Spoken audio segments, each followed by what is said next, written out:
Word up! It's Martin Maloney here. You know well who I am. This is a podcast I did from about 4 or 5 weeks ago, so some of the stuff is a bit out of date.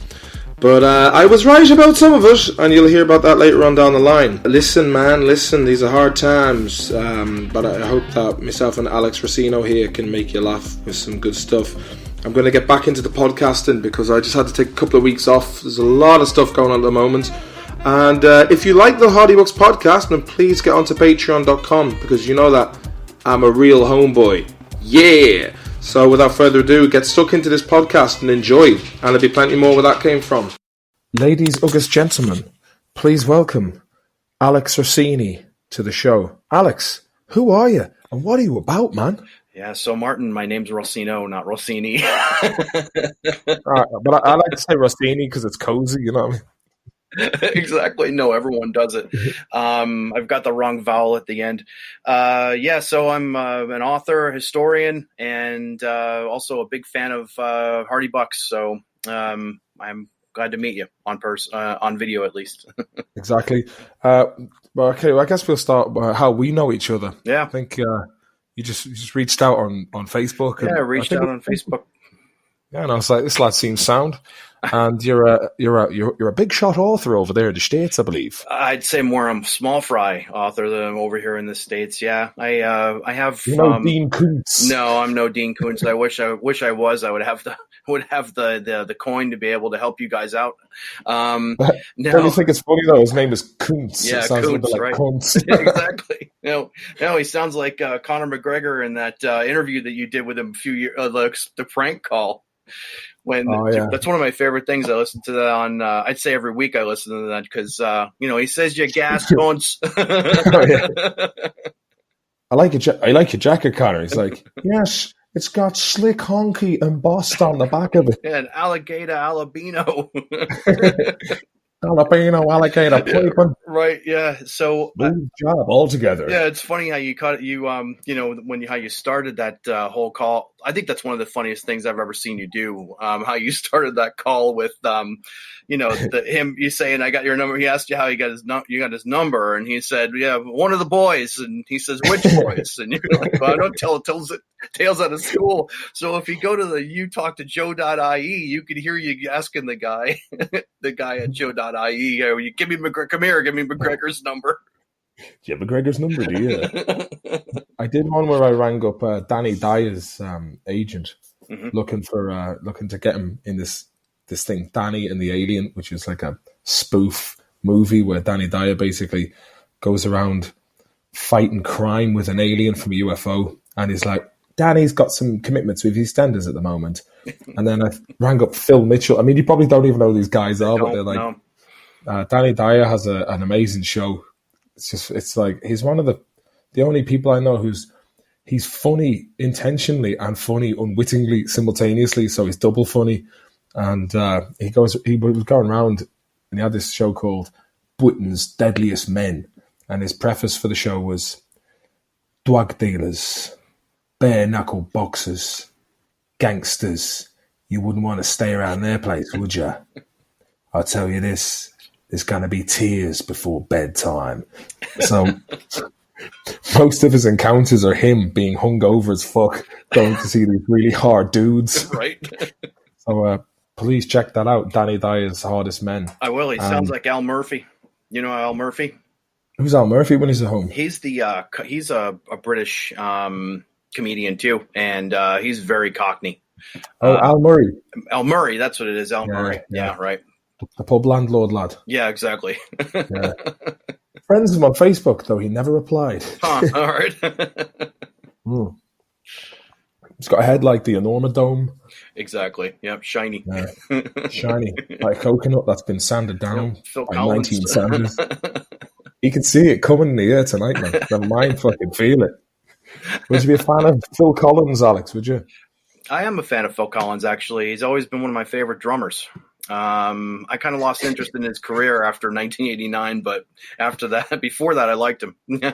Was that when he did that? I can't. Oh, yeah, it just got too bad. It was too cheesy. I couldn't take it anymore. You know, it's funny. I remember watching, I was in a cover band with a lad called Lorcan Hines, Johnny Maloney, and another lad called Alex. Oh, 1 second. Yep. Bear with me now.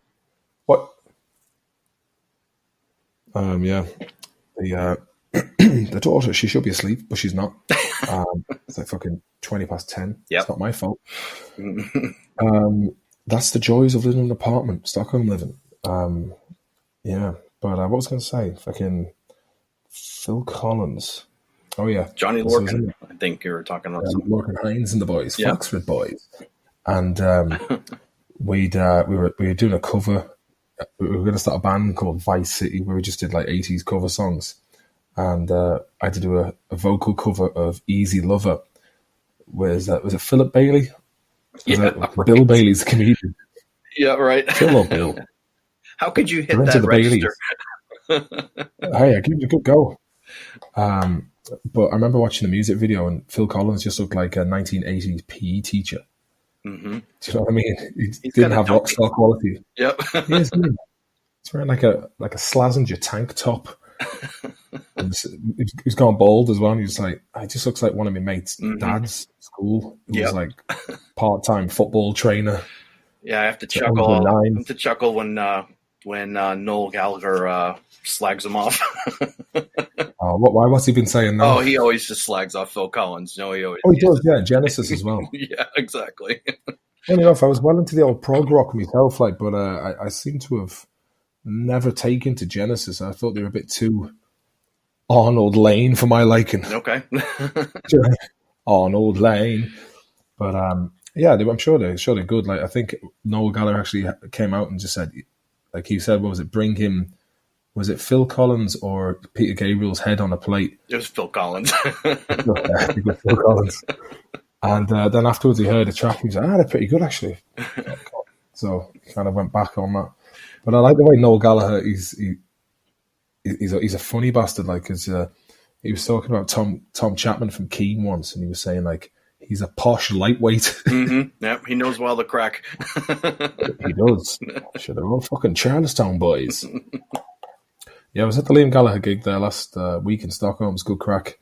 I wish I could. I'd love to see him. I've seen him, but I've seen it. It's with Oasis, not on his own.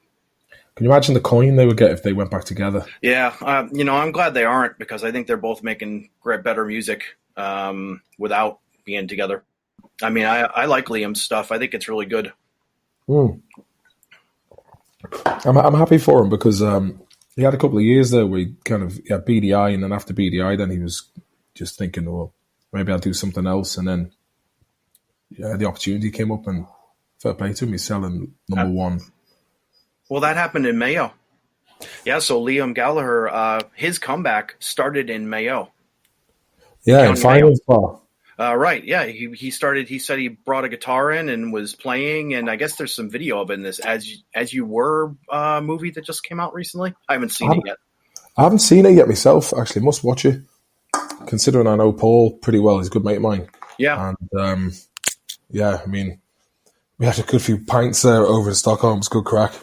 Good, yeah. He's playing. I've seen the videos of Liam's recent tour. Paul's been playing all of the Oasis songs on the gigs. Yeah. So it's good that he's getting back out. Yeah. Well, it was like Liam said there on stage. He was like, "Oh, let me tell you, Oasis aren't getting back together, and it's the closest fucking thing you're gonna get." And everyone went, "Wait." But look at Guns N' Roses, man. Like they're back together. Yeah, and like they're not even bringing out any new material. Yeah, Slash said they're having real trouble with the recording process. I bet they are. Axl wants to go on a fucking 19-minute piano solo. Right? Isn't he on lithium? Wouldn't be surprised. I like the way my mate Yosef Darwish, every time I record a podcast, he rings. So Yosef, if you listen to this, how was it? Yeah, and I'd say I've known Yosef since I was 21. He's one of my oldest friends here in Sweden. Great lad. Mm-hmm. And I said, "Why do you come on the podcast sometimes?" He's like, "Yeah, what would we talk about? Why would anyone want to hear me talk?" I'm like, "Why would anyone want to hear anyone talk?" Anyone talk, yeah. That's a story, man. Like, I'm sure some of the listeners out there are like, "Why does Maloney get these random people on?" And I'm like, because it's fucking good crack, man. As Bob Hoskins would say, it's good to talk. Yeah. So tell me this, Alex, me old skin. Mm. Where did you first come to hear about Hardy Books? It was Netflix. I was looking for something to watch after I'd watched Still Game. Have you ever heard of that before? The Scottish guys, the guys in Glasgow. Yeah. Ford Kiernan, I guess, and Greg Hemphill. Those are their names. And anyway, I'd been watching that, and I'd watched all those seasons 3-4 times, and I was getting a little bored with it, and I wanted to see, something else. And then all of a sudden, bam, there you are. You come up and I thought, well, I'll give this a try. And so I started watching it, and you're a bunch of mad pricks, and I thought it was awesome. It was pretty funny. And the funniest thing is that I watched about 4 or 5 episodes and then I got into the second season, and I realized, maybe my wife would like this. And I didn't introduce her at first because there are no women involved in it, really. Just Lady Bird and Noreen, at the first couple seasons. And so I said, well, here, try this out. These guys they can be a little offensive. So, and she ended up liking it more than I. She must have watched every episode at least a dozen times. That's brilliant, man. Sometimes I wonder how it translates. I mean, obviously Netflix didn't bother, getting people to translate it into foreign languages on the continent. Yeah. Well, sometimes it's foreign to us too. I mean, the first few times I watched it, I had to watch it with the subtitles on, because I the accent was just strange to my ear. And then, but now I don't have any problem with it. So you see, that's the thing. And it pays off, because it feels like my mate, Daddy, the Lizard Man, you might have seen him in that video I did a couple of years ago, Stateside. Yeah. Part yeah. 1 and 2. 1 and 2, yeah. I was trying to get a third installment, but it's somewhere on a hard drive or on the phone, so I've got to try and make a third one. But that was about a year and a half ago when he still had the long hair. But so your man Liz, we met him back in 2008, and Pete Cass, who plays French Toast, he comes over to me, he's like, "Hey Maloney, man, this lad knows Rory Gallagher." Yeah, big fan of Rory Gallagher. Yeah. My father was big into him. I have all his vinyls now. And then it turns out he was living where I was living in Stockholm, a place called Bagarmossen. And then we were just mates since. He's living in Poland now, and he was here on Friday. So I was like, I miss this old neighborhood, man. I miss this place. I was like, yeah, I can see this. But he didn't have a clue what anyone was saying in the beginning of the Hardy Books. But then I can imagine. He really did the research into it, and then was hooked on it, and then decided to move to Ireland for a year because of it. That's funny. I just want to be an Irish lad. Like, what, just an ordinary lad? You're going to hang up your fucking whole career, everything, just And after about 6 months of trying to be a regular, normal, run-of-the-mill lad, he was like, no, this is shit. And I went back to the rock and roll look. He didn't find the crack. I don't know why. I wasn't getting any women like I used to in Stockholm when I was in the sleaze rock scene. I was like, yeah. Different culture. See, that's the thing about being average, Liz. You kind of don't really stick out, right. Yeah, fairly well. You have a point. Cut his hair and everything. Not a bit of a manic moment, and he was cut his hair to Rock and Roll Suicide live on Facebook, and everyone was like, "Oh God, he's going to do himself in," and it was like, no, he just did his blonde hair, and it was like, the internet shit the bed. But you had a nice little. Yourself and Melissa had a nice little trip to Ireland, which unfortunately I couldn't make it. Tell us more about what you did, man, because you gave me a really beautiful message about the descriptions of where you were staying. You were staying with the Murters, who Kevin and Vinny was in school with those boys. Good lads. Yeah. We went in September, and we were sorry we didn't get a chance to meet you at the time or meet you there, because we figured you were going back every month. Maybe you were happen to be in Dublin, and you could come with us, and we'd drive you over to Swinford. But we originally, when we had planned our trip, we weren't planning on going to Swinford. We were just going to go straight down to the south and then go across over to Wexford, because we had that's the one part of Ireland we haven't been, kind of the south coast. So we ended up being in Swinford, just going in Swinford. And we stayed in Kevin's got a place called the Chapel View, which is on Airbnb. And it's really inexpensive, man. He's got 3 bedrooms, like 4 bedrooms, 7 beds, whole renovated row house. It's right across from the church, right in town on the main drag. And it cost something like $32 a night. It was unbelievable how cheap it was. Do you know what? Huh. Kevin E. Murta, the Murtas always had their head screwed on when it came to the hard coin. The hard coin, yeah. Love a little plug. You heard it here on the Hardy Books podcast. Catching the claw, right? Oh man, claw wedge. Yeah, absolute claw volume 9. Claw harder. Right, claw harder, right. So, we were there for a couple days, and on the second day we were supposed to meet Stephen, Cowboy Lavin. We were supposed to meet him there. And so we decided we were going to go out, and we thought, well, okay, we'll go out around town. And of course it's pissing down rain, it's Mayo. Usually. It's usually pissing down rain. Default settings.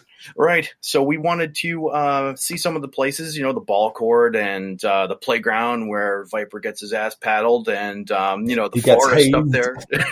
Right. The forest and all these places. I had a great time, took great pictures and things like that.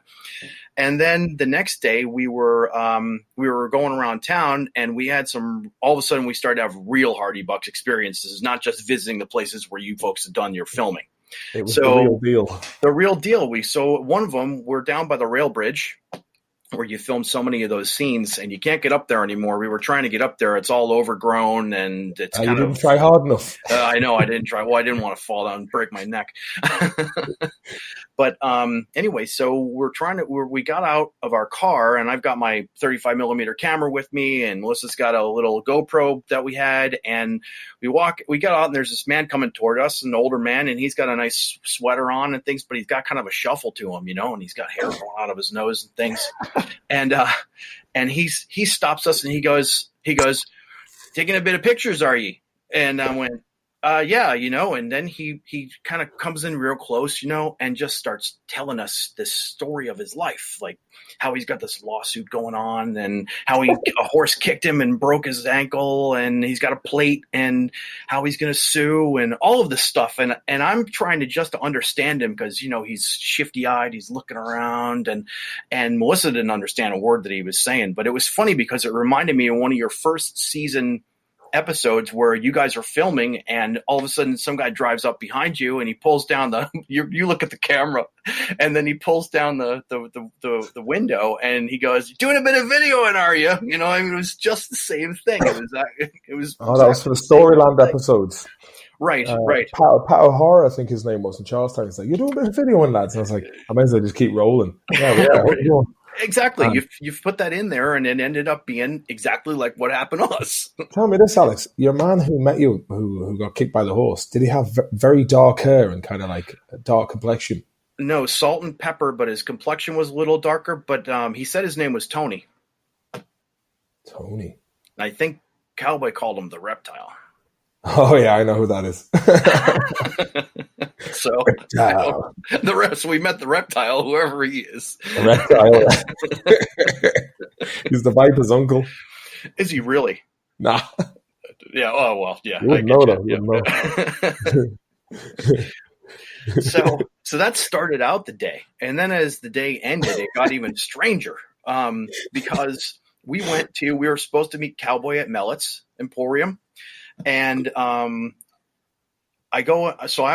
went in there first because I wanted to have a couple pints, and my wife was getting ready and things. And Cowboy was supposed to be there at 8:00, and I was there at, 6:30 or something like that. And I walk in, and it's relatively empty, it's Tuesday night, nothing happens on Tuesday night in Swinford. Remember, I even New York could be under pressure. Remember, I texted you about it, and I said, what's the crack in Swinford on Tuesday night? And you said, call me Ma, and she'll tell you. And you gave me your phone number. I'm like, I'm not calling your mother to find out what. We went down for a slice of pie and a scald of tea. Right. So Marie Mellett was serving, and she brought me a pint, and I'm having a pint. Marie. Great person. And so a couple down around the corner, I'm sitting on the end, the short end of the bar there by the front of the front of the place. I know it very, very well. I'm sure you know it well. And then over the Christmas, Alex. over on the right-hand side, there's this, I can't describe her as anything other than a bar hag. And she's an English woman, and she's in there loud, drunk, obnoxious, saying how much she hates Ireland and Mayo, and how she's there because her parents are buried there, and she has to come back every few years and see their grave. And she says, I don't know what to say to them, and goes into this whole thing spiel with me. And I'm thinking, I don't want to talk about this stuff. And she's being really obnoxious, you know, I mean, she's being really loud. And Marie, of course, hears her. And over the course of about an hour, she starts like moving closer down the bar toward me and like creeping on me, you know, dropping the claw. Exactly. So I'm trying to get the hook, you know, and so she says, I see you're wearing a ring. I see you're wearing a wedding ring. And she says, but I don't think you have a wife. I think you just wear it I think you just wear that. And I'm thinking, what the hell are you talking about? Why would I just wear a wedding ring?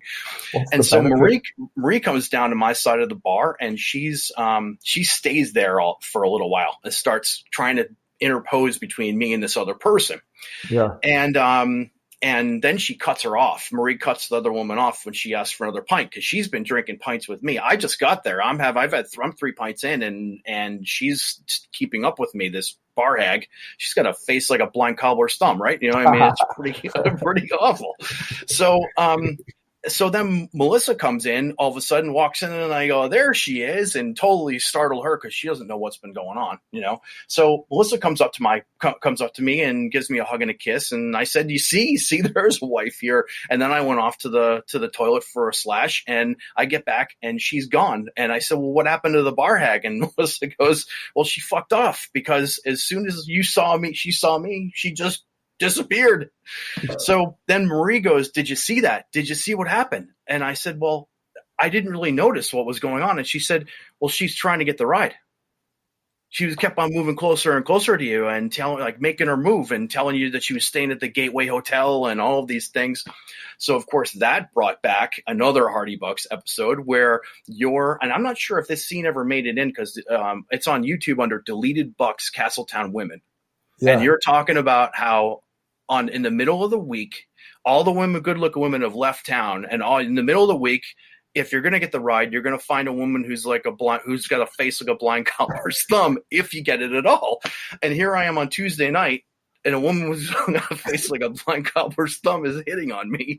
So I'm like, wow, I really had this experience. Alex, you couldn't write it.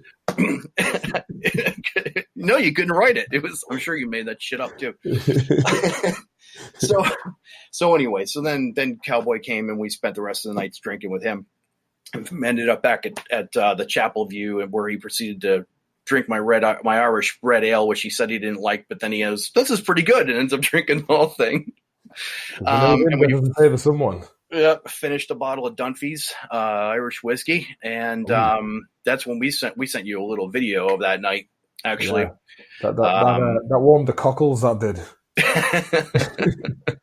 And then the next morning, the next morning had the final Hardy Bucks experience. I get up and I am in bits. I mean, I'm a mess. I must have had a dozen Guinness and all these shots of whiskey with Cowboy, and we didn't even go to bed until 3:30 in the morning. It was on a Tuesday night in Swinford. It was pretty ugly. Industrial lushing.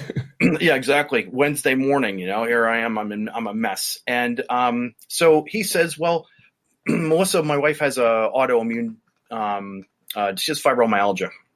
So she was kind of in pain, a little hurting and things like that, in addition to being a little hungover.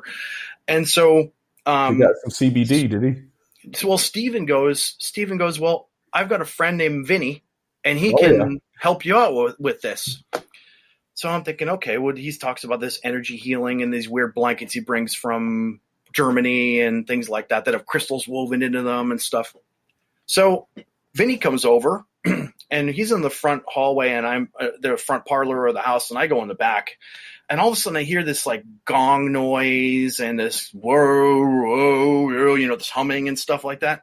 And I kind of peek my head around the door, and there he is doing this whoosh with the energy and stuff.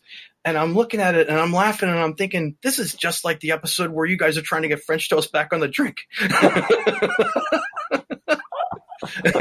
Stop. So Exactly. Sup. So, here within a space of about 14, 15 hours, I had, or maybe 24 hours, I'll give it that. I had 3 Hardy Bucks experiences. And so I can tell all of you listening that you should go to Swinford because the crack does exist. there's never a dull moment back in Swinford. Well, there's a few, but it's a town like no other. It's like growing up there when, I came from Liverpool or nearby Liverpool to Swinford, and I was just like, my first day in school, I was just like, what's going on here? They had the internet and all that, but no, they had computers, but it was just a room in a place called Siberia, which was called Siberia on account of how cold it was. Right. A load of Windows 95 brand new PCs just in this classroom, and I was like, have you got the internet on this, miss? And, no, we don't have the internet. Well, what are we supposed to do on it? I don't know, play Minesweeper or Solitaire. So everyone just played Minesweeper for a bit, and that was, I don't think we ever went back to those rooms ever again. And they're still there today, Alex. They're still there today. The Windows 95 computers. You looking for any fucking Windows computers, man? I mean, all of them combined on even the power of your average fucking Samsung. Right, exactly. So, did you enjoy the crack in Swinford? Then it was. Would you go back? Oh yeah, I'd love to go back. Yeah, it would be great. We really should have stayed there the whole time rather than gone down to the south. But I'd never been to the south. Excuse me. And it was also the first time that I had ever gone to Cork, and my ancestors are from Cork. So even though I have an Italian last name, America, Cork County. Yeah, Cork County, right. So I wanted to at least get a chance to go see it. And then, we were there for 9 days altogether. So, you can't see everything. Yeah, exactly. So what's the story with the Italian side? So I have 4 great-grandparents that are full-blooded, either Irish or Scottish. So I have a very, very strong background in that. And then I have this Italian. My father's father was a Sicilian man who my grandmother, she loved Italian men. She married actually an Italian man in Italy in the 1930s, and then he was drafted into the Italian army by Mussolini. Never came home. So she was evacuated during the Blitz from London as an American living in London, and she moved back to New York City where she had been born, and ended up meeting another Italian man and settling with him. So it's kind of like a random, it's my grandmother had the hots for Italian men. And so that was about it. It's well-dressed dudes, you know what I mean? That they could cook. Right. A lot of garlic, a lot of basil. He worked in a cigar rolling factory. Really? Yeah. Back in the day when they roll cigars by hand, What's the story with America and cigars? I mean, obviously there's a massive market there for Cuban cigars because of the former embargo. But what's the story with the trade between Cuba and America now? Has that been softened somewhat? It really hasn't. No, not from it's still pretty tight. The governments still don't get along at all. And how are the bad boys of America treating everyone? What do you mean, which bad boys? Just all of them, man. Most people in Congress, it's a. Oh boy, it's a shame because it's like the American people most Americans I know are great people, but it's just that the government's foreign policy is just a fucking nightmare, man. It is, yeah. It's a shit show, and I don't know how we're going to change that. There has to be something. Something has to happen, though. Well, my mate Andy Wallace was on the previous podcast or a couple of podcasts ago. He had a good point. He said to me, he goes, "Look, Martin, it doesn't matter who gets in. Do you know what I mean? It's just like being the manager at a Burger King." It is. He's right. Yeah, it's a one-party state, basically, because, you have all this drama going on, right? And you read all the time in the press, even in the foreign press. I see it in the Irish press all the time about the impeachment thing and stuff like that. And yet the Democrats are passing Donald Trump's legislative agenda. So where's the real resistance there? It doesn't make sense, man. Do you know what I mean? The whole thing is if it's just an illusion, it makes sense. Yeah. You know what I mean? Yeah, I don't get it, man, to be honest. It's just a very weird setup over there. It's like Ireland is pretty much the same way as well. It's like a two-party system, but they're pretty much all doing the same shit as each other. I think basically just rich lads have just come and commandeered sovereign nations and have most people bought off or compromised somehow. It's funny because we did do a podcast before, but it kind of, I think we left it a bit late before putting it up, and then the material we'd covered was Epstein. a bit dated. He was still alive. Epstein was still alive then. Yeah, that whole thing was mental. You know, it was. Yeah, I did a video there on YouTube about a live stream, and it was like talking about like the Epstein crack, and it was like demonetized. Of course, yeah. What's up with that? Yeah, what is up with that? Do you know what I mean? Like, why would it be doomed? Well, who cares, right? Yeah, I know. This is the thing. Like, what's like all this apocalypse shit they talk about on YouTube? Like, I mean, what's going on there? I mean, one thing I find odd about Google, right, is you know, it's a search engine whose company logo is "Don't be evil." Like, why would you? But why would you do that? Why would you say that if out of all the shit you could have said, like, we'll get you there quicker, or, you know, some bullshit like that. It's just like, don't be evil. And you're like, whoa, that sounds like something an evil person would say, you know? Exactly. Methinks thou dost protest too much. Indeed, Rossino. Or should I say, Rossini? All right. You're living down in Maryland. Yeah, I live in Maryland, about an hour west of Baltimore. And do you ever see Stringer Bell and the Boys when you're in? Yeah, no, I don't. I don't need any package recently. I am watching The Wire again right now. Any though. spider bags? Maybe we should take a trip down to New Amsterdam for the crack. I think I saw fucking McNulty the other day, though. Oh, McNulty from Mayo, that lad. Yeah, I went to school with a couple of McNultys. Dominic West. I think McNulty's a Mayo name. Oh, okay. No, okay. Oh yeah, he's like a posh. It's like a posh duke. I think he's like he's some relation to like the Viscount of Limerick. Oh, okay. Fair play to him. But no, that was. I haven't actually. I've only seen The Wire once, and that was 8 years ago now, nearly 9 years ago. It would be actually 9 years ago, but I must just don't have the fucking time, man, to be watching the series. Yeah, I've been watching Peep Show again lately, which is they have it on Netflix here, and I just wonder what the average Swede makes of Netflix. You know, like, because everything's so taboo over here, and it's like. When Superhands is like, or Jez's best man, or when Jez is getting married and Superhand, he said to Superhands, Mark, can you do the best man speech? Why do you need me to do the best man speech? Superhands took 4 grams of coke to loosen up, and then they just open the store door. He's like this. This one's for Jez and Nancy. 4 grams of coke to loosen up and have a heart attack. Aye, it's fucking mental.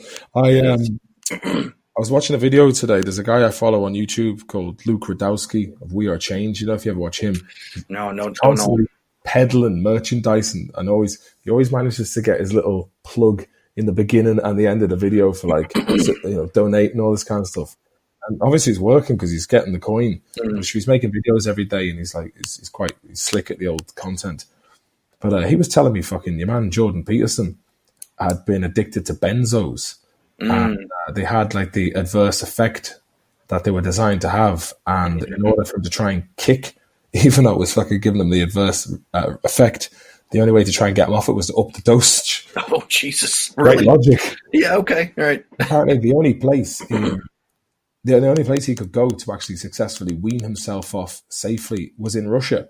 So he had to basically fly over to Russia out of his own pocket and, you know, fucking cure himself there, but.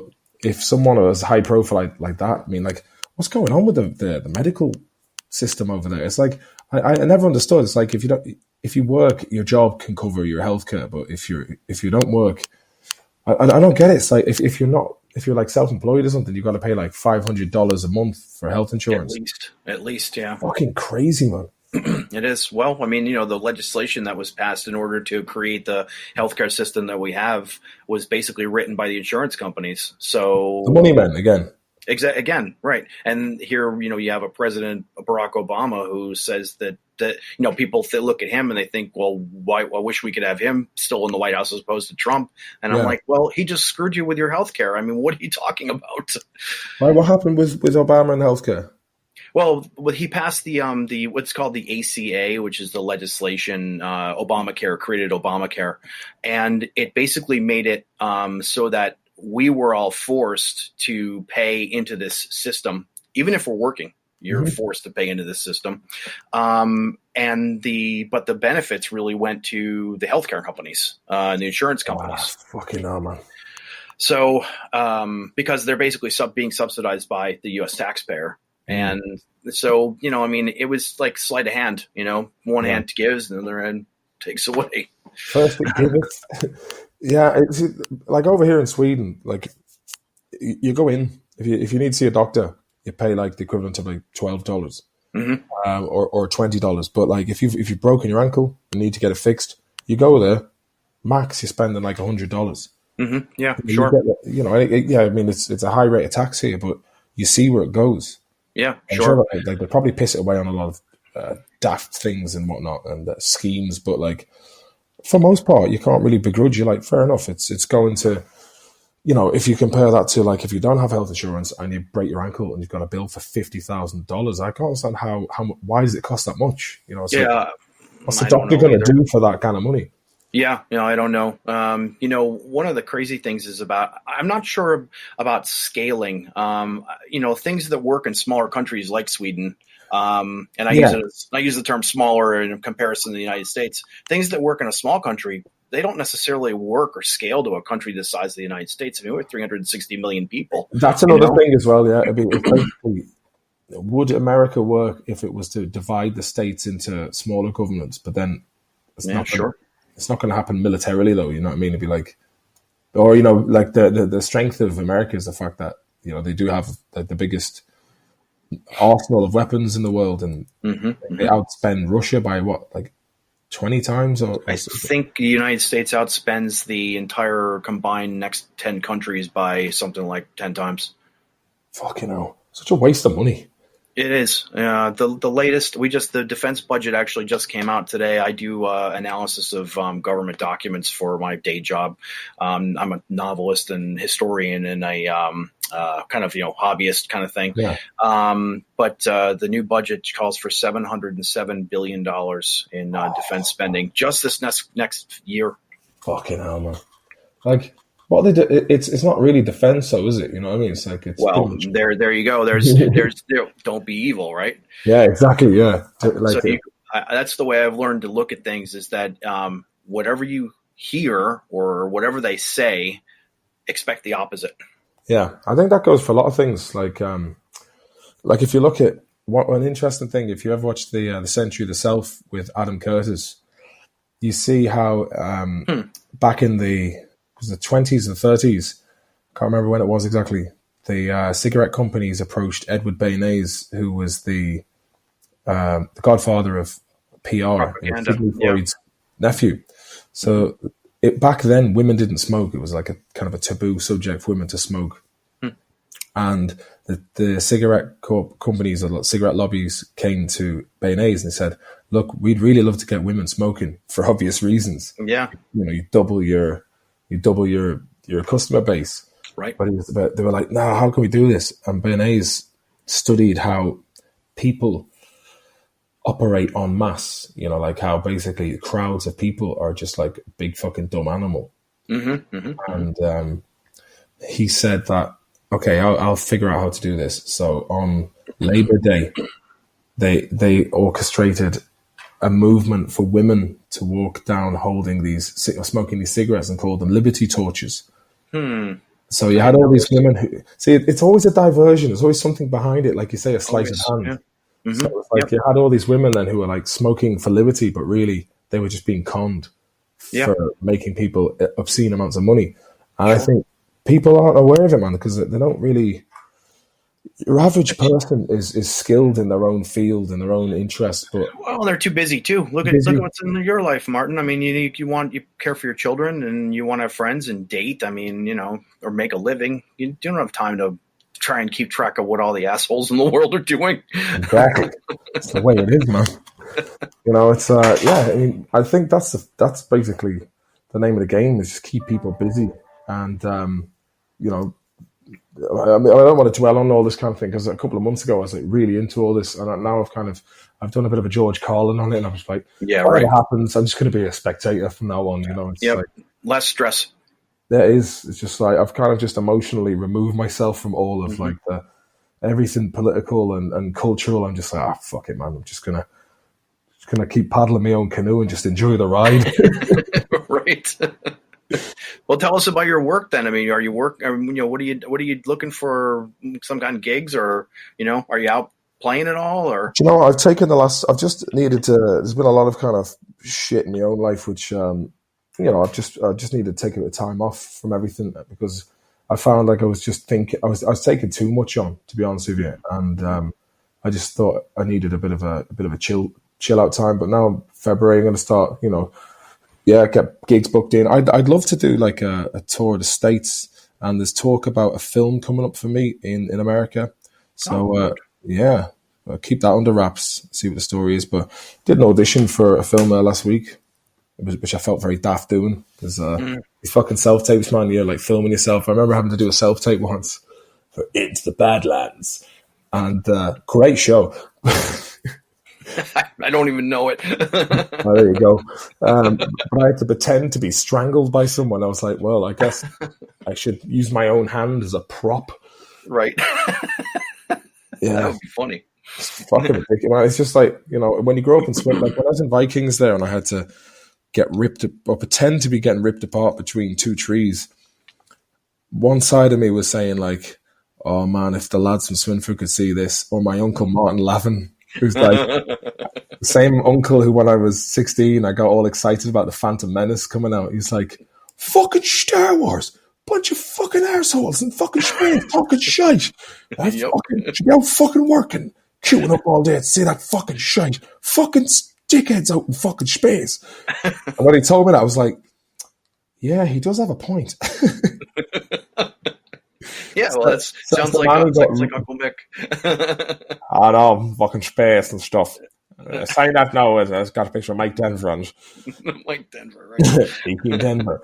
But the funny thing is, like, I say that, but, I was getting really excited while watching Lord of the Rings Return of the King with my daughter there the other night. She was like, why do you get so excited, Daddy? And I was like, just because it's such a fucking good versus evil. Nerd hard on. But they're a good bunch of lads, the old fellowship. Do you know what I mean? They're just like the archetype of good lads. Very handy, these lads in a tight squeeze. Yep. But, so basically, a lot of shit you have to do as an actor. It's so absurd, but you're like, I'm going to get paid for this, and if I don't do this, I probably won't be able to work again. Yeah, so sure. Throw everything into it. Mm-hmm. So that's good.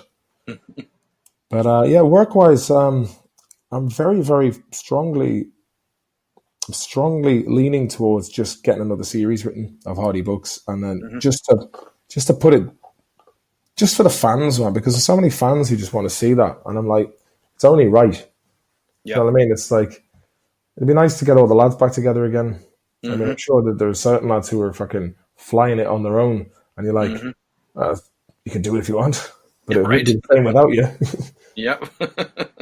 But I will see, because there's a couple of, like, I've been watching Dragon's Den lately, or Shark Tank is what it's called in the States. And I was thinking it'd be fucking hilarious if there's an episode called Dragon's Touch.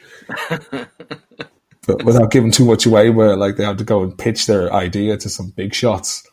So you going on? I heard you're going on yourself in the boo going on Dragon's Touch, man.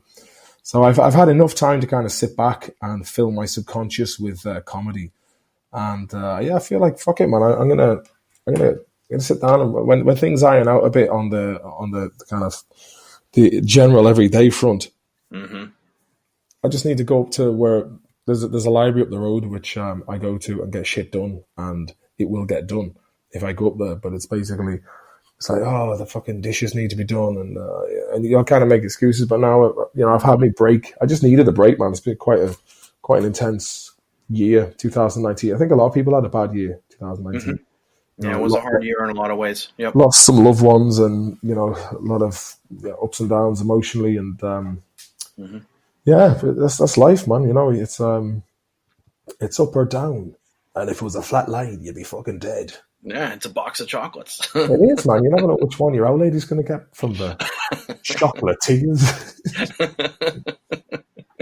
What about the Hardy book, man? You were writing the Hardy book last time I talked to you. Yeah, I've got to. Yeah, well, again, when I was writing that, a lot of real life pathos bled into the pages. So I'm gonna have to go back. No. And revise that. Yeah, it's like a little too personal. I got a bit too personal. Yeah, so I need to go back and revise that. But there's some. I think what I'm going to do. Is I'm going to put it on Patreon. I'm going to put. I might start that at the end of the month, or maybe even sooner. I'm going to do one chapter a week and just read it out like an audiobook and stick it on Patreon. That would be funny. Yeah. So you're not going to read it. Eddie Durkin's going to read it. No, Eddie Durkin's going to read it. Or it's going to be Shady Ganley. The secret weapon, Shady Ganley. It took me 3 times through Hardy Bucks to figure out that you were Shady Ganley. Oh, man, don't be fucking giving the game away. Sorry. Are you really fucking shady, man? I heard he was raised by crows. Right. Laying down some menacing beats, eh? Laying down the pipe. Did you like that? Did you like the article I wrote there on Patreon about the start of like the Storyland, how it happened? And I did, yeah, that was great. It really was a mad time, Alex, because we kind of knew that we were onto something big, but we knew we were at the start of the journey. And just like myself and Chris, like when we're working in tandem, we're crafty bastards. Yeah, like the fact that we got around a lot of the criteria for the rules of Storyland with great finesse and ease was something that we looked back on. Yeah, you were the Lennon and McCartney of crack. You said it there, man. The Lennon and McCartney of crack. I suppose Owen would be like fucking George Harrison. And Ringo, maybe that would be Salmon. Yeah, right. One line every once in a while. Did you ever see that video Ringo Starr did where it was like, please do not send any more fan mail to this address. It will be tossed. I'm warning you with peace and love. It will be tossed. Peace and love, peace and love. See you later. Peace and love, right. Yeah. I'm warning you with peace and love. I'm going to burn your fucking letters. I'm going to crush your dreams, man. I'm the dream crusher. Yeah, covering me in a shower of shite here. Tell me this, the first time you went to Ireland, were you expecting it to be like fucking Darby O'Gill and the Little People? You know, I didn't know what to expect because I was in flat caps. You know what? I really didn't know what to expect because I hadn't done much. I hadn't done much research to begin with, and we just went to Dublin the first time, and then went down to Wicklow, into the Wicklow Mountains for a while. I went because my wife wanted to go. I actually had never thought about going to Ireland. I had other places I wanted to go. I wanted to go to Cinque Terre in Italy or the Greek Islands or something like that. Ibiza, you know.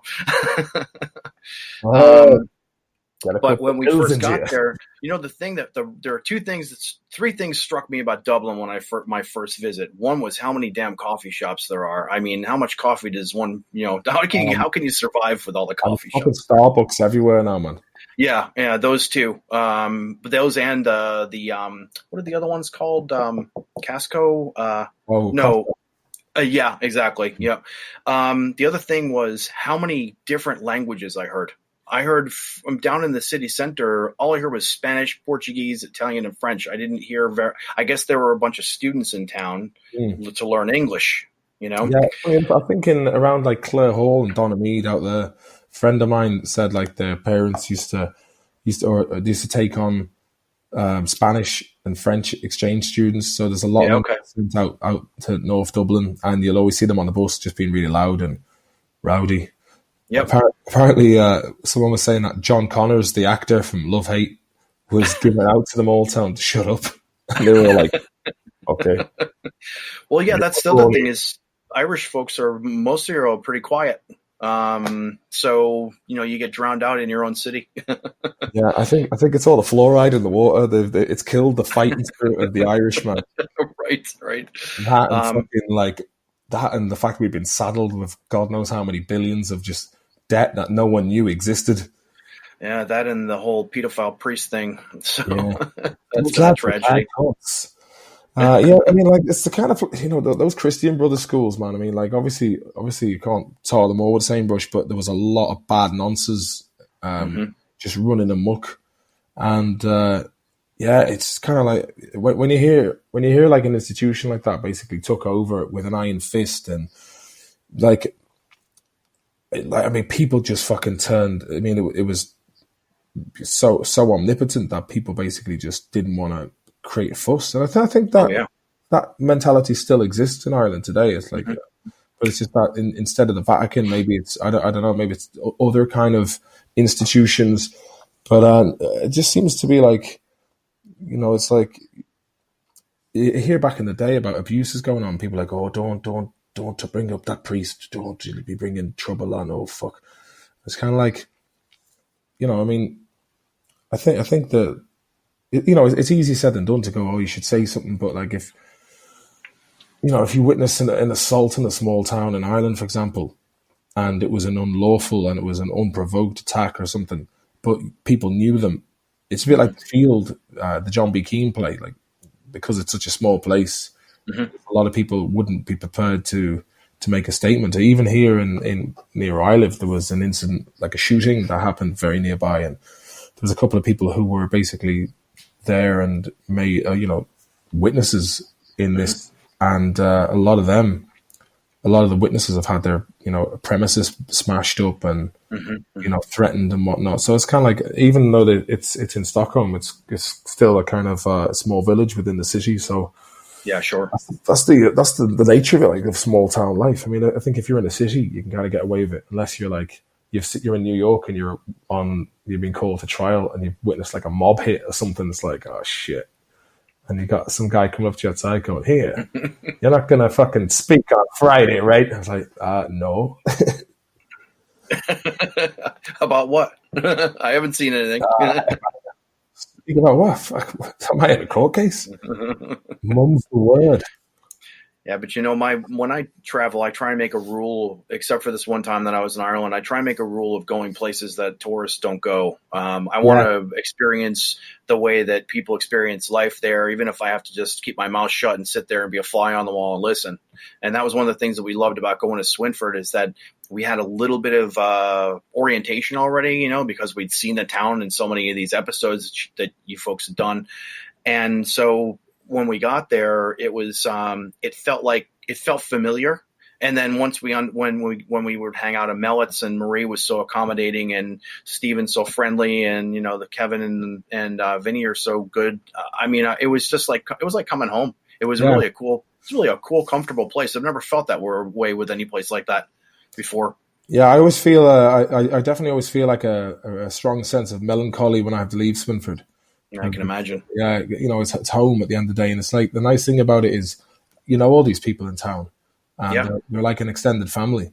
Yeah, and it was really nice to get back there this year and just kind of hang out with everybody, and yeah, it was nice. And then of course we were in Castlebar and didn't get to have the Stephen's Day pints. Yeah. I was saying that there was enough fucking pints going around. So. Did you get to have any of the whiskey that we sent to Stephen? No, I didn't. We sent him a bottle of Woodford Reserve, which is bourbon. It's the. Have you heard of it before? I haven't, but I wouldn't mind a bottle myself. we sent it to him for all of you, really? because I knew that he'd be seeing you. And I'm sure he gave it a good home. Sorry, Stephen. Sorry. No, I know. But no, we sent. It's the official whiskey of the Kentucky Derby. Oh, really? So yeah, that's what they serve at the Kentucky Derby. So we sent it over as a gift and a thank you, because he actually took the time to come and meet us. We were, unfortunately, Pete and Mikey had to work so that day, because it's in the middle of the week. It was hard for people to get off. And now that Pete lives up in the the Arctic stretches of Donegal, he's out. It's hard for him to get there, But tell me this again. We've careened right into some hard chat, and it's lovely. But also, I think you're writing. You're a novelist. Give that a bit of a shout out there for anyone who wants to pick up a copy, and if there's a plane journey ahead or something they want to get stuck into, a bit of American Civil War chat. Yeah, right. So I'm the author of a book called 6 Days in September. It's a novel of Robert E. Lee's army in Maryland in 1862. For those who aren't really familiar with the history of the American Civil War, it started in April of 1861, and a year later, roughly a year and a half later, excuse me, the United States Army was on the ropes, and the Confederates looked like they were about to win the war.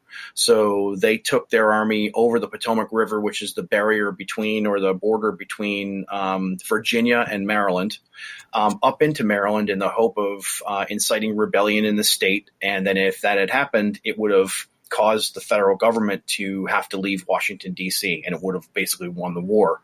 The South was waiting for one more victory, the Great Britain was waiting for one more Southern victory in order to intervene on the side of the Confederacy. The English were going to come and take. The English were going to come in. Yep, exactly. They had about 40,000 troops in Lower Ontario, so they're very, very close to the U.S. border in New York, and they were waiting for this one more victory in order to either to give an ultimatum to the Lincoln administration and say, look, either you make peace with them and allow them to go their own way, or we're going to break the blockade and fund them with arms and with money. So Lee launches this invasion in an effort to try and make this happen, and it ends up leading to the Battle of Antietam, which is took place outside of a small town called Sharpsburg in western Maryland. And it was really a tactical draw between the Union Army under George B. McClellan and the Army of Northern Virginia under Robert E. Lee.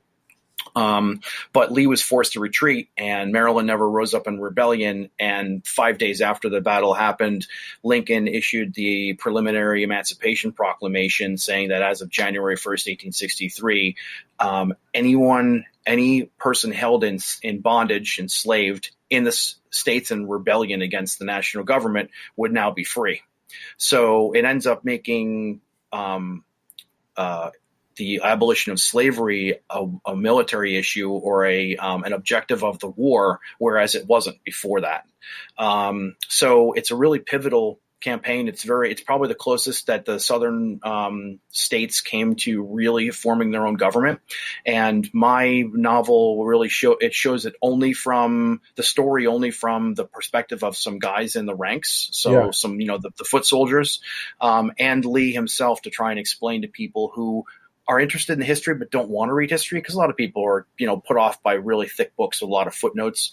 This just tells the story in a nice way that is very. It's almost like a drama, and it gives them a lot of information.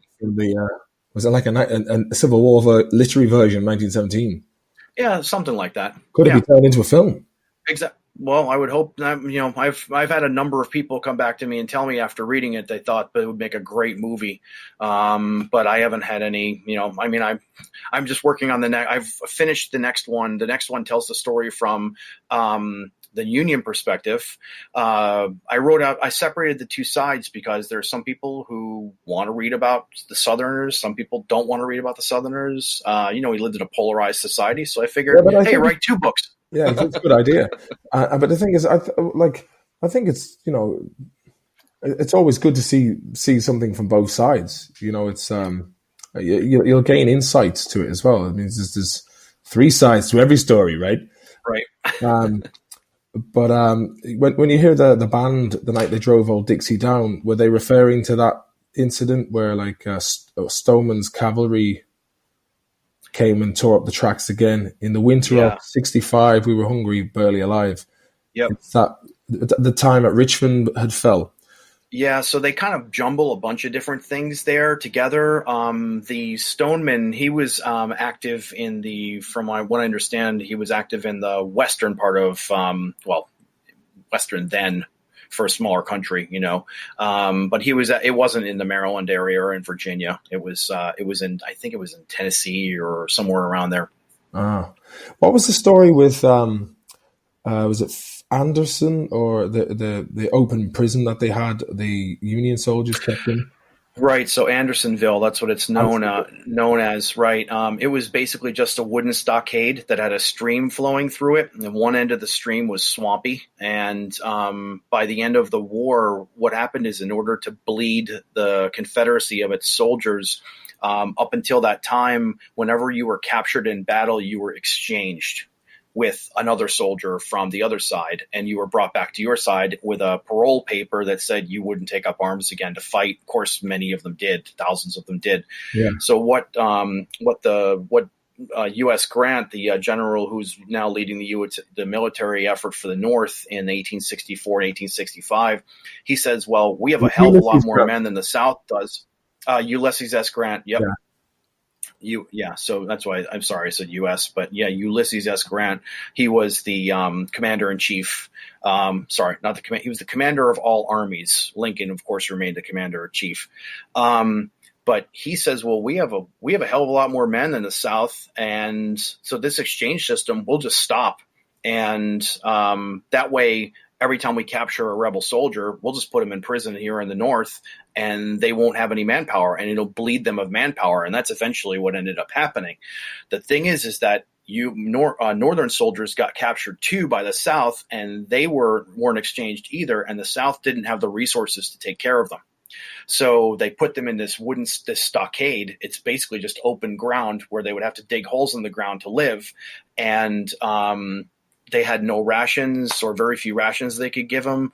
Wow. And so thousands of, it ends up being a breeding ground for disease and exactly, and mistreatment. And so thousands and thousands of men die, and the pictures of them afterward, they look like survivors of Nazi concentration camps. And it wasn't deliberate. It was just the fact that the South couldn't handle the number of men that they captured. Yeah. They could barely feed their own people. Yeah, exactly. It's the same as, I suppose, like even if you look at the guys, a lot of the Germans who died after Stalingrad, like I think there was 3 million Germans were put into camps, and a lot of them never returned. I don't know the exact number, but something like 90% of them never came back from Siberia. Fuck, man, that's. I mean, like when you look at it, how many people in Russia were basically shot by killed by their own. Oh, it's horrific. Yeah. Like I remember hearing a story about the siege of Brest or something, and apparently, like Hitler had said, he had seen how valiantly the Russians had fought against them, and he was like, "All right, off you go." But apparently, Stalin threw them all in fucking Siberia. Mm-hmm. Yep, for surrendering. Yeah, but then again, if you look at what there was a, like, even in when the White Army of Russia were fighting against the rebels of the Bolsheviks, right? The Bolsheviks, yeah, and there was a river with a bridge on it, and I think Trotsky came over, and he was like behind, like I don't know what his link was to Russia, how he got involved there, because he was in Brooklyn originally. Well, Trotsky was, from my understanding, is that Trotsky was the commander of the Red Army when it was first formed. But how come he was an American over there in Russia? He was because the Germans ended up allowing they brought bleeding Bolsheviks back to Russia so that they would help destroy the Tsarist government so that Germany could win the war in the East, and through internal revolution and things like that. So the Germans were the ones who sent Lenin back from Switzerland in a sealed train, and they allowed Trotsky also to go back to Russia too, in order to foment this revolution. So who was it that sent them over? Was it the Germans that sent them? The Germans allowed both of them to come back into or through their lines in order to go back to Russia. And this was during World War I. World War I. Yep. Yeah, I never knew that. In order to deliberately cause revolution in Russia.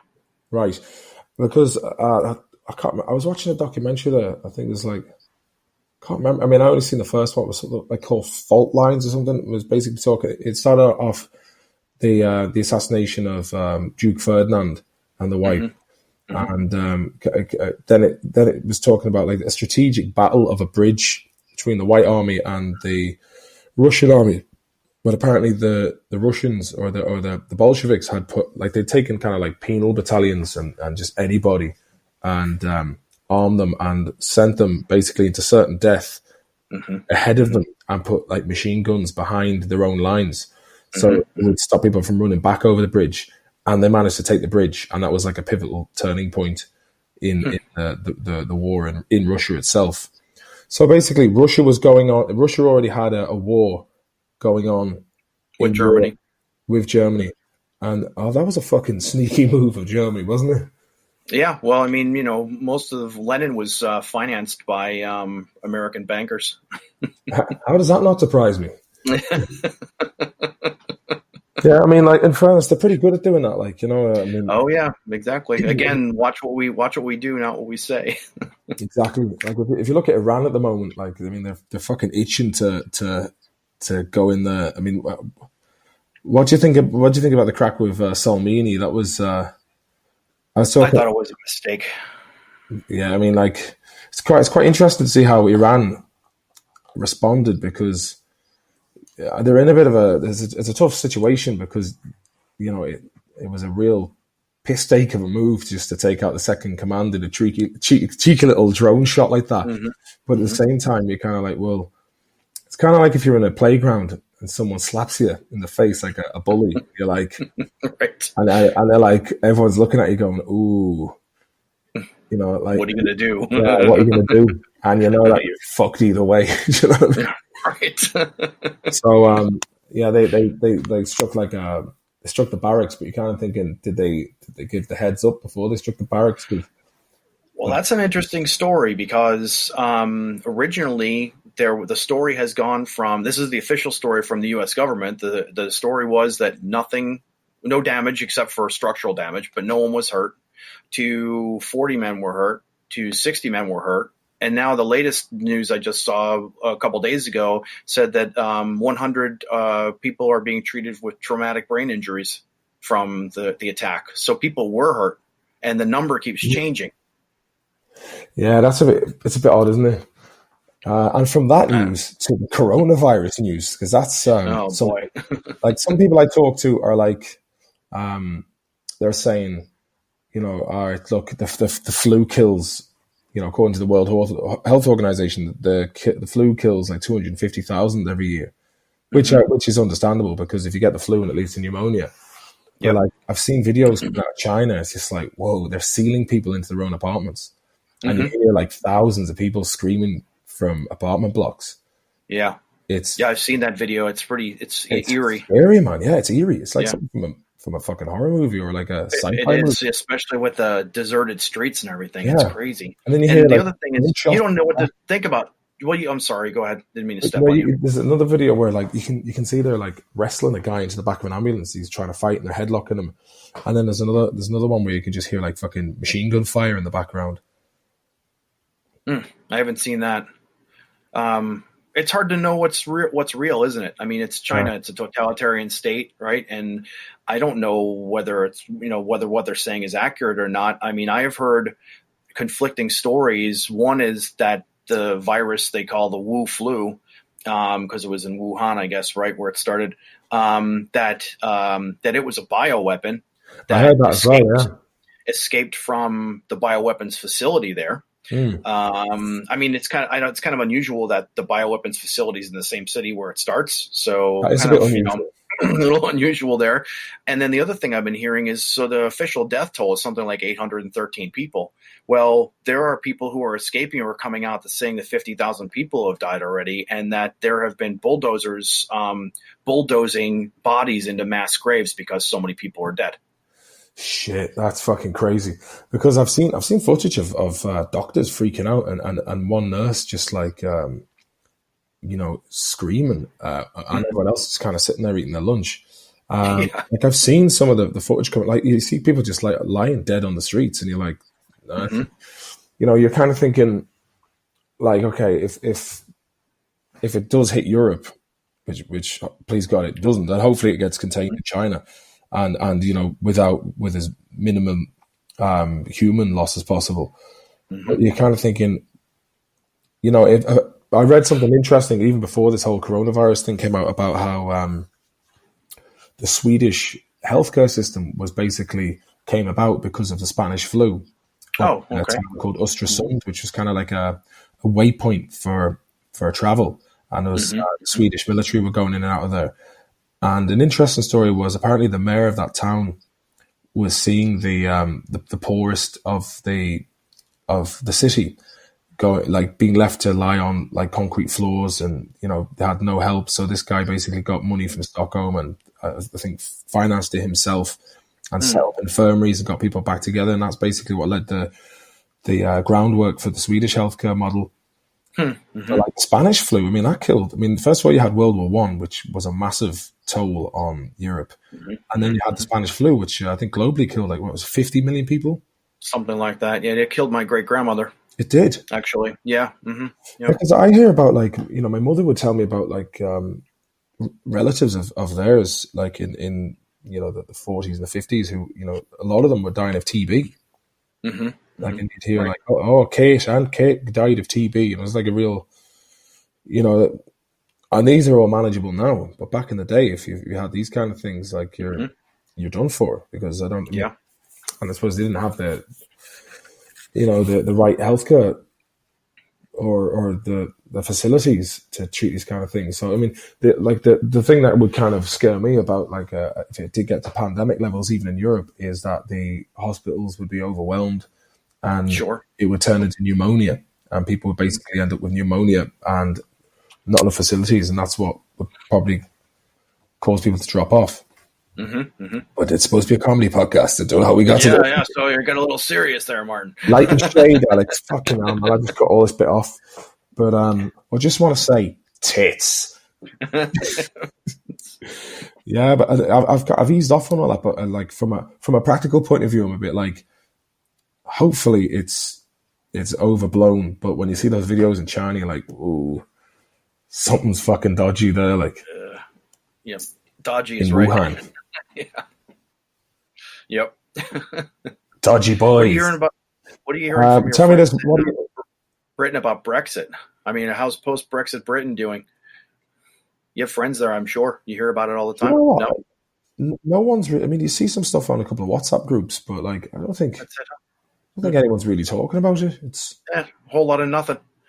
Yeah, I mean, it's just kind of like, no one's really talking about it. Really, it's sure it is what it is. Do you know what I mean? It's like it's having a big impact on Ireland. Sinn Féin just won the election there. The Chucky Arlar boys. Yeah, Chucky Arlar, right? yeah.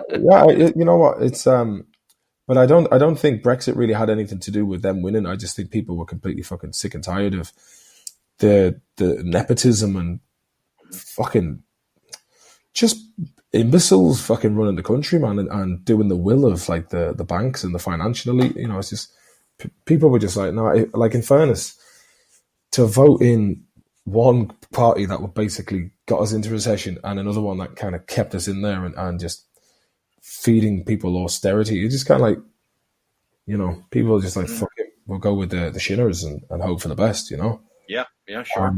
But I don't think that Brexit had anything to do with that at all, really. I think it was just people were like, look, there's a fucking massive housing crisis here, and we're living, it's 2020, and the GDP is saying that we're supposed to be one of the fastest growing economies in Europe, but like it's not translating to the people on the streets. You've got food banks and people living in tents along the canal, and like everything from like every form of tax is gone up, and it's just, man, since the recession happened in 2008, it was just like blow by blow, like so many different things in institutions and like financial liberties have been eroded on your everyday working people. And it's just, it seems to be picking up a bit, like, but when people talk about, the economy is strong, it doesn't really have any effect on people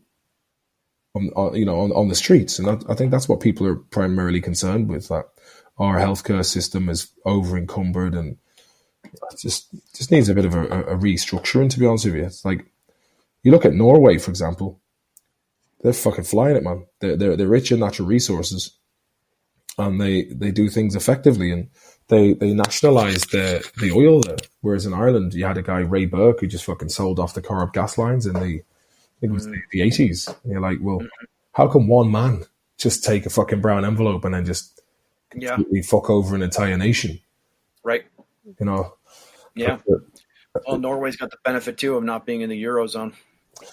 Yeah, but that's the thing. I mean, at the end of the day, you have to share what's yours, and it's like if you I meant in terms of their own sovereignty for their currency. They can do what they want to do with their currency. Yeah, I mean, I see. It's good in terms of diplomacy, the EU and all that, but like, it's kind of, at the end of the day, you want to have like a determining government, And I mean, there's a lot of people out there who'd be like, "Oh, God, how dare he talk about the EU like that?" But it's just like, just a fucking government body that was set up by a load of businessmen, and I know why people get so sentimentally attached to it, and that's my opinion, man. And I guess opinions are like arseholes. I don't know. I just think anything. I look at America. I look at the size of America now, and it's like it's rife with corruption. I just think anything that gets that big is the allure of corruption is too strong, and you'll always get like the most ambitious people in those kinds of situations are, quite psychopathic to get to those positions, to get the grades it took to get into the. I suppose a lot of them probably had connections. And that's another thing I figured out, that there's certain people I'm like, how did that person get these results and get into that college? And you're like, I think there was something else at play there. Yeah. I mean, it's all who you know as well, and that's like one of the oldest sayings in the book. But it really is. It's like, if you're connected, then there's always exceptions that will be made. And regarding like the people who, all it takes is one nutter, fucking nutter, and just be like, right, this is what we're gonna do, and if you don't like it, we'll take care of you. That's all it takes is one nutter with a fucking. It's happened how many times before in Europe, and something that big. All you need is one big nutter. I mean, you've already got a couple of nutters over in the States. All you need is someone going, you know what? We've got no nutters over here. What are you talking about? Yeah, all it takes is someone go, nah, it's going to be this way. And then it's like, all right, lads, you're all off to war. Yeah, right. Ireland's full of nutters, but you just don't have any influence around the world. Exactly. Oh, they do, in fairness. They do. Culturally, they do. Yeah, it's they do. It's a funny one. Like how many? No, they have good influence. That's what I mean. The influence is good. I don't see it as being negative. No. Well, it's nice to see, like when you go over to England, like, I mean, my parents, when they lived in England, they would have been working in like construction or whatever kind of jobs that they could have got, and they worked hard, and now when you go to London, you go to all these like trendy bars or like, bistros, and you hear all the Irish accents. It's like, it's nice to hear that the Irish have done well, and because that's the thing. It's like Ireland has some of the most fantastic people I've ever met, and some of the brightest people, and it's always like a brain drain because there's just people no opportunity, opportunity for them, and like they built America, or they helped build America in England and places like that, but like Dublin doesn't even have a fucking metro. It's a capital city. Doesn't even have a metro, and like they're all about making more buses or getting more buses in. It's like, well, the traffic's terrible there already. Yeah, the one-way streets. I mean, like literally, if you want to go like 200 meters and across a block, you have to drive for 20 minutes to get back to where that 200 meters was. I just don't get it, man. I mean, like when you're here in Sweden, I mean, to be honest with you, I don't like driving around Stockholm either. It's a bit confusing, and the fucking drivers over here have a real kind of like passive aggressive way about them. Okay. But at least you've got tunnels, and like the fucking bridges are amazing. Like they've got bridges that were built in the 60s and 70s, and they're like elevated bridges that just go. I mean, if you look at Södermalm in Stockholm, right into the city, there's this huge bridge, and there's a few of them that they just basically go from because islands, there's a lot of islands in Stockholm, so they need the bridges to connect them. But like Venice of the North, right? Venice of the North, isn't that what it's called? Yeah, Venice of the North. Yeah. Yeah. Have you ever been to Venice? I have been to Venice, yeah. You know, it annoyed the shit out of me because of the clacking of the heels. Like all I could hear was people walking. It was like being in a Chinese torture chamber, you know, laying in my bed, and I could hear all these women with their leather shoes on, their heels and things, walking outside. It drove me crazy. I didn't sleep for 3 nights. It's not like you're being attacked by thousands of those wind-up false teeth. Tick, tick, tick, tick, tick, tick, you know. Well, I had 2 experiences in Venice. The first time I was interrailing, I was like, okay, I'll see Venice, and I go down to Rome and Florence. I ended up getting my ATM card stuck in the machine, and that was me fucked. So I had to get a job in a campsite folding sheets, which was good crack. They fed me well with like carbonara and stuff. That happened to me in Germany, something similar. That was my first introduction to that time, like, because I was 19 and I was traveling, I was kind of like on the bones of my arse for a few days, but it was the first time I'd been exposed to the generosity of strangers. I met these 2 girls from Canada who like gave me like $100, and they were like, "This will sort you out for a while." I was like, "Wow, you're giving me a bit of money." And it's not the first time it happened to me. You meet some really nice people out there who are, you know, they've got a really good heart, and it's nice. Yeah, so like, yeah, the world's a good place, man. You know, generally, most people, I think probably like 90% of people are good people, and then the rest are either fucking insane or psychos, wrongins. If they're harmless wrongins, then what's the problem, right? Yeah, exactly. They're only harming themselves. Right. Some weird shit on the internet, man. Yeah, I don't even go into that. I have to say, like, the internet's a funny old place. It's kind of like a road in your house to just whatever the fuck is out there, and a lot of the time it's subconscious, no filter. Yeah, it's the human subconscious with no filter. I mean, people always say, "Well, what if people could read my?" You know, you see movies about that and stuff. What if people could actually know what I'm thinking all the time? Well, that's what the internet is. People just put stuff out there that you know whatever they're thinking at the moment. That's pretty much it. I think that's why the world is in such a fucking state, man. You know what I mean? Social media is because I think previously to get onto TV or have any kind of position high up in journalism, you'd have to be selected out of your skill. And nowadays, any fucking crazy bastard can just go up and grandstand and get an audience who will listen to them. That's true.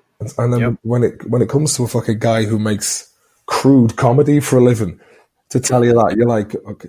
But if you look at the Ukrainian Prime Minister now, they voted a comedian. Like, the Prime Minister of Ukraine is a comedian. I mean, well, if Italy can put a porn star in, then why can't a comedian do it? Italy has a porn star as Prime Minister. No, not the Prime Minister, just a member of Parliament. Who's it? Italy? Rocco Siffredi. Yeah, right. I don't remember the woman's name. She's been in there for a while, though. You'll have to give me those details. I need to do some research. Well, it's not all. Social media is crazy, but it's not all bad, Martin. I mean, I never brings people together. Would have a chance to meet you. Yeah, never would have met you. Never would have met Stephen. Yeah, I think that the takeaway from this is in 2020, let's bring people together instead of wedging apart the differences. Yeah, sounds good. You know, that simple as that, man. It's just be good to each other. That's the moral of the fucking story, man. We all have. Go ahead. There's a lot of people who, like, on social. I think social media is a lot like road rage in vehicles. People just fucking fly off the handle at each other and just unleash vitriol on each other, like they would in a car. You know, like when people are in a car, like, road rage usually happens when people lose it because they're in their own environment, and then suddenly they're confronted with an exterior presence. You know, it's like they've cut someone off or they've flipped someone off and they shouted some abuse, and that person gets out of the car like, "What the fuck are you saying?" And then it's like, "Oh shit, this is real." And I think the internet is a bit like that as well. People are very quick to just kind of, like, if you look at the comment section, YouTube, for example, it's just a fucking shit show, man. It's like people just argue over nothing. And Twitter as well. I've seldom used Twitter anymore because it's fucking. I don't know how it's become so politicized. Yeah. Yeah, well, it depends on who you follow. I mean, again, all these people, and there are a lot of people on Twitter. I use it for economic news. That's one of the places I get economic news, but also comedy. Yeah. Comedy. It's one of the funniest places I've ever been. Oh yeah. Yeah. I just can't be arsed with it, man. You know what I mean? I've just got just too many You platforms got on too the much go. to do. But I Yeah. use it for like rolling news. It's always good to like it if you want the first. If something, it's usually the best place for your information to come out. And that's where sometimes when you see the information, it's like that's when shit gets fucking crazy. It's usually Yep. like arguments over bollocks. You know what I mean? Yep. Yep. Well, all of us. One thing I always try and keep in mind is we all have far more in common than we have different. We all Yeah. have concerns. We all have family. We all need to live and work. And I don't know, life's too short to be a pain in the ass for someone else or to cause trouble. I mean, if you're wrong and you got trouble, you've got problems, you just push them out into the world, then, you're going to get what you give. That's Yeah, kind of the way life is. And, I think you have to be the change you want to see. that's right. Absolutely. Basically, people need to stop fucking cheering on political parties and referendums like they're a football team. Do you know what I mean? It's just like follow a sports team and get well stuck into that, and Yeah. just look at political issues as a tedious bunch of men and women in suits talking shite. Mhm. Just Right. simplify it. Taking Obviously, themselves way too seriously. obviously, you need to have some bit of fucking heads up about what's going on, what's coming down the pipeline. But as the old saying goes, it's showbiz for the ugly. It is. That's what I call politics. Yeah. Yeah. But yeah. Well, where can we find you? Are you on? Are you on? You're on Instagram. Have you got a page on Uh, Facebook? I am not on Instagram generally because I've got too much to do, and I already have a Facebook page, so you can find me on Facebook under Alexander, my whole name, Rossino, Rossino. I am on Twitter, but it's really my work related, not my day job related work. So it's not my writing or anything like that. And then I have a website too, which is alexanderrossino.com. And I put up notices about where I'll be speaking, or books that are coming out, or articles that are coming out, different things like that. Good man. That was a lovely, lovely little pitch. Thank you, I appreciate it. Yeah, well, thanks very much for coming on, Alex. Man, you're an absolute gent, and I'm made up that you had a good time in East Mayo. Thanks, I had a great time, and if you come to the States, let me know. We'll come out and meet you. Yeah, I'd like to do a tour of the States this year, like a comedy tour. Well, if you need help organizing it, you need support, transport, let me know. Awesome. Well, we'll have a little chat about that on the QT. Yeah. Also, are you enjoying the crack in the Discord group? Melissa she's on there all the time. The I'll Patreon. link, throw you in there as well.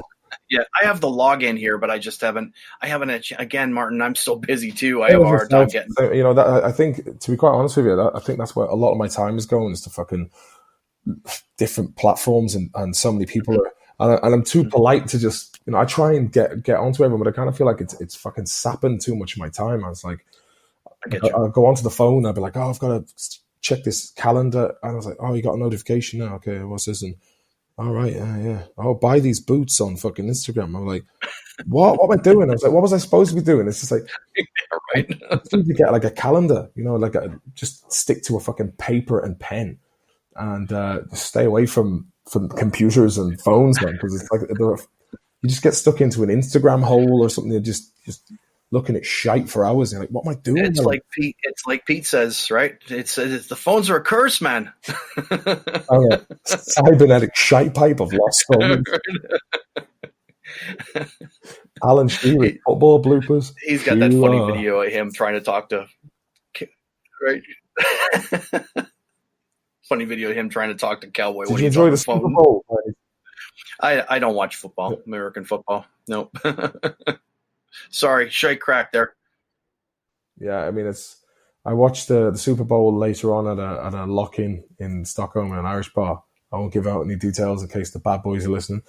And there was a lot of American lads in there, and they're like, "Yeah, yeah," shouting. I was like, "What's going on now?" It's like, "Oh, it's the fourth inning of the second quarter, and the QB is just sent off." I was like, "Cool, man."